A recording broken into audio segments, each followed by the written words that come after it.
Hey guys, welcome back. It is your favorite Gimp with a Limp, and I'm back with a little bit more of Ager Sanguinis Force. And we have skipped ahead just a few turns. We're actually into the bottom of turn 5. We're at the point where the enemy cavalry are actually going to come in. So this will be a little bit shorter of a video. It's going to be the Turks' turn where they're coming in. There's not a whole lot going on for them. They don't have too many attacks, but it's going to be mainly their cavalry that are coming into attack because they're finally riding in. I am going to show you what happened during our other portions, though. We had, turn and a half or so. They got played off screen just to move us forward a little bit. And so far, the Normans are doing pretty well. They've gained control of a good amount of territory. They have fully gained control of this building. And I realized I forgot to leave the dead people around. It's not a huge deal. It can affect things like cover, hex sizes and stuff like that. But it's not a huge deal since they're in the buildings. But they gained control up here. Those guys moved out and they've kind of joined in with the assault down over here. This bottom building, the Turks are still holding. I gotta give them props over that. This one peasant has gotten knocked down a couple of different times, stunned, and he keeps getting back up into the fight. So the peasants that initially rushed in, they're just having a hard time finishing off this building. There's one heavier infantry guy back here in the back, though, that's going to come in on the off chance that these peasants aren't able to finish it off. But they need to gain control, but they're very close. Dummy's doing all right because he's holding that doorway. So the other dude that was here, he did get killed. I accidentally removed his counter. Over here, they also gained control. They had just killed off this guy, and I think the archer died in the previous turn. The dude that was up there with him ended up finishing off the archer, dumped down. He ran around over here. These two guys fought back and forth with him. Actually, the peasant got retreated because he kept trying to attack the peasant to try to kill him off, so they didn't have the 2-on-1 advantage against him. But it kept just being the peasant knocked back and coming back into the fight, and they ended up being able to finally take him down. He'd already been wounded, though, so it wasn't the best fight for him. He was already at a disadvantage. So these guys are set to empty out of this building, leave the peasant just to retain control of it, and then join the fight so this heavier one can join the fight. Remember, I've got to leave someone in the building to retain control. But I went back and I checked the victory conditions for this scenario, and it's basically whoever controls 4 buildings wins. Whether or not it's a minor victory or not, you need 6 to have a severe victory. So if either side has control of 6 buildings, they have, a substantial win. But either side that has 4 to 5, so essentially 4 buildings, they have a minor victory. So they're essentially fighting for the majority of the buildings on the map. Well, right now, the Normans have basic control over here. There is one guy left up here. He's been wounded, but he has been able to fight back against these guys, drove one of them back. He's going to pop back up in a later turn. Still has the guy behind him, so he's holding on. I've been surprised that one Turk is still sticking around there. Also, some of the other forces have moved up, kind of created a line, got into the center of the town. The cavalry spread out a little bit, tucked up against the building over here. The leaders kind of hanging back just in case, trying to get out of any lines of fire of any potential javelins or napatas, which have a range of 5, if I remember correctly. So I think these guys, it should be 5. 1, 2, 3, 4, 5. Yeah, because these guys were just out of range of having that napata thrown at them. So they're kind of hanging back from that, but they don't really need to push up. So it's going to be on the Turks to kind of push up and attack in here. And one of the neat things about this town and the way that it's set up is there's no real way for them to get any charge bonuses from their cavalry because you have to go at least so many hexes in a straight line before you can attack someone in a charge. And I think it's 4 hexes that you have to go at least in a straight line. And with the curves of the buildings, it's just not really feasible to get a horse in there unless you come in from like a very specific angle. It's a little more open back over here, but in certain spaces, I've kind of got my own cavalry set up in such a way that they can counter charge just in case. Got this one pointing back over here in case someone tries to come around on his 6, which is going to happen. That's what we're going to pretty much start with here. They've got their offensive shooting, which they don't have any to do at this point. They have cavalry charges, but they're not going to be able to do any cavalry charges because there can be cavalry charges and then counter cavalry charges. And the thing is, they just can't get enough space to actually turn. Like if this guy's going to run in here, which he's planning on to go on this guy. So if he comes in from here and like turns on him, he's just not going to have enough. It would be kind of good if he did, because I could use that to move my cavalry up and counter charge him, but that's not going to happen. So we're not going to have to worry about charges down here as well. These 2 horses. So my plan with the enemy, the Turk cavalry, is a couple of them are hanging back just to watch, kind of see where they're needed to go. One's going to come around up here, attack this guy. One's going to shoot up the center and try to attack into the center of town. And these bottom 2 are going to try to help retain control down here by running up on these guys. Because the Normans down here were thinking he ran up and he was going to throw a javelin in. Well, now these guys are going to ride on him and stop that whole javelin thing and go on towards dummy over here. So one's going to come over on him, and one's going to try to sneak around back onto this guy, see if they can take them out. All right, so we are effectively up to their movement. Movement and defensive shooting is the phase that we're effectively starting with. Like I said, I put a couple of these cavalry guys over here. We'll get their movement started. And we're going to go with this one up here.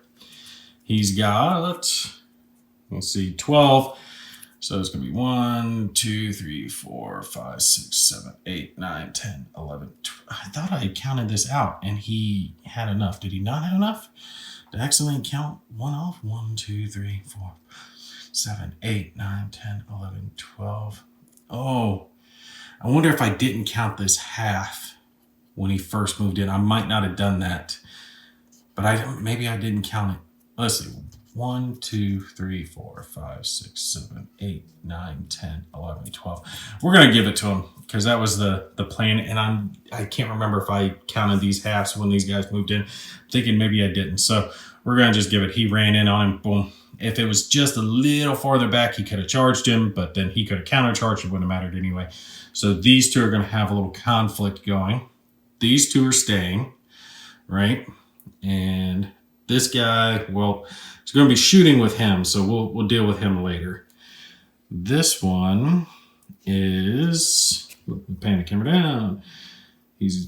What is his movement? 15, so he's got plenty. 1, 2, 3, 4, 5, 6, 7, 8. And we'll just park the horsey like that because he's attacking over to there. And then 1, 2, 3, 4, 5, 6, 7, 8, 9. Oh, and I forgot he's going to have to make an infiltration roll. 10, 11. Yeah, we'll put him right there. But yes, he's going to have to make an infiltration roll because he's moving past this guy. He does get a bonus, though, because he's riding. So he's on a cavalry. He's mounted. So he does get a bonus when he's doing his infiltration. Let's do that real quick. I think he gets a -1 to his roll. Character attempting to infiltrate is a rider. So yes, he does get a -1. And the other guy isn't wounded. So let's roll our die real quick. See what he's going to get. 7 minus 1 is a 6. 6 puts him at movement stopped. Uh-oh, that's actually even worse, which means he gets stopped effectively like this. He doesn't get to go to that next square. He's going to get flank attacked. He's going to get crushed. That's even worse for him. He shouldn't have stopped it. Oh, well, that's going to be bad juju. No javelin throw for you, buddy. All right, so that takes care of their movement. Those guys are done. These guys are done. So we just got this one, and I decided to take a Hail Mary to see if I could get one stuck in on these guys. All right, so he has 15 movement. 1, 2, 3, 4, 5, 6, 7, 8. And I was going to show some defensive shooting because all the archers are going to defensively shoot. I've got a couple archers here and a couple archers here, and these guys can shoot over other people, but they have to be doing it, I think, at like longer range or so. So these guys are effectively shooting when he's here, and then these guys are shooting when he's about here. So we'll go ahead and get that taken care of. What are we going to do? Let's set him here for now because he's racing up onto this dude over here. We'll do our back 2 shots first. And do we have... I don't think there's a penalty. There's a penalty for long range, but I don't think there's a penalty for medium range. Nope, there's a +1 penalty for medium. Okay, so first we need to roll just to see if they hit. All right, so we will do this one first. See just if he hits or not. And they need a 1 to 4 to hit. So if it's not a 1 to 4, doesn't matter. A 1, he does hit. All right, so he is getting a +1 on his roll. Sorry, my little boy came running in. He started being a little loud. All right, missile against mounted target. First guy is a short bow, and he's getting a +1 to his roll. So he's going to be rolling on this column. It's going to be hard for him to do well, but let's see if he gets something decent. 5, that's 6. That's not going to be good. 6 is going to come over, and the cover type should be none. Yeah, because he's got no cover. So he gets A, which is defensive fire. Rider's movement allowance is reduced by 4 hexes for this turn. That could affect him, but all this other fire is still going on. So let's finish that out first before we see what else happened with it. What did I do with my die? Accidentally set it down behind the bowl. Okay, so we know we got to do his. Let me put a bead on him so I remember we got to reduce his movement by 4. So he's only got 11 to actually make it to this guy. That might be a problem. He might be a touch short. All right, so second one, firing, see if he even hits his target. Does he? Yes, he does. Damn, they are doing well. 1 to 4 on it. He's also going to get a +1 for firing at medium range. So he's going to be rolling on this column for firing at a mounted target with a +1. He got a 1 on it, and that's going to bump it up to a 2. A 2 over at no cover is D. D for defensive fire. What does that say? Item plus armored cavalryman can move 1 hex on foot. I don't know. What the hell? What does this say? Okay. Defensive fire. Item, IDEM, plus armored cavalryman. Am I reading that? No. Can move 1 hex on foot like cavalryman 2 hexes. So in other words, I think it's saying that his movement, because he's light, he's unarmored. I think that's saying his movement effectively got stopped. So he's only got 2 hexes further, so he's going to get stopped before he actually makes it to his target. That's what I'm thinking this says. I'm not 100% sure on this. Damn. That doesn't make sense, though, because a C... Well, no, C would have been worse. Let's see. He got the D. No, D is supposed to be worse. Because he got 2. Yeah, because an E would be just flat out rider killed and dismounted. Horse, camel alone killed. So something happened. Okay. So after reading this for a bit, I'm getting a shadow here. I'm getting a shadow for my camera. Huh. All right. I think what that means is that his mount was killed and that a armored cavalryman could move 1 more hex on foot and light can move 2. That's what I think. I'm not 100% sure, but I'm going with that because it makes the most sense on where it is and the whole setup on everything. So let me switch him out for his unmounted version. And I think we got this figured out now. Okay, so got his horse dead there, and he could move up to a couple more hexes. We'll see how the rest of the shooting pans out. We got a couple more guys who are firing at him. One more short and composite. So let's see if they hit. They're both at short range now. See if either one of them get a hit on him. First one, no. Coming in like that. If we come in like that, it's going to be back over there. So nope, he did not hit. And second one, it doesn't matter. It's going to need to be a 1 to 4 regardless. Well, keep it in the tray. Nope, he missed. So the second two missed, but the first two did excellent, especially considering they were shooting at long range or medium range with guys in between and over the shots. They basically took out his horse. He's got 2 hexes of movement left. Where the hell does he want to go with him? He can fall back maybe. Because if he runs out here, he's gonna die. Yeah, that's just gonna happen. So maybe we will have him go, well, does he have to continue on? I don't think he would have to continue on. If your horse gets shot out from underneath you, you're probably gonna dip. So he's gonna go 1, 2. We're gonna dip him off to the side here. So the defensive shooting actually did really, really well for these guys. I got to give them that. They were able to take down one of the cavalrymen, which is even things up a little bit. Well, I mean, not take him out, but now all that's left is a light infantryman, which isn't that bad. The cavalry are the more significant threat. So that's 4 cavalry left here, 5 on this side, but they still have a couple in reserve that can come around or dip back through here. I think it's pretty well established that this center isn't the best of ideas. I was kind of thinking thematically, you know, they had a couple riding on this side of town, a couple riding this side of town, a couple, you know, hanging back, and one guy YOLO'd right up the center, Leroy Jenkins, and it ended up not working out for him. I was kind of hoping he would get in here, get stuck in and cause a little bit of damage, but that is not going to be the way this cookie's going to crumble. So let's run our other combats. I think we are just doing combat. Yep, combat and recovering any stunned characters. And I do not believe they have any stunned characters left. Damn, I have to keep reminding myself I love my kids. They're loud, but I love them. I promise, I do. All right, so cut him to the side. Remember, we've moved him. Let's go ahead and get this attack going. So he's attacking here. They're both armored. He's got 22 against his 12. They've actually got the same stats across the board.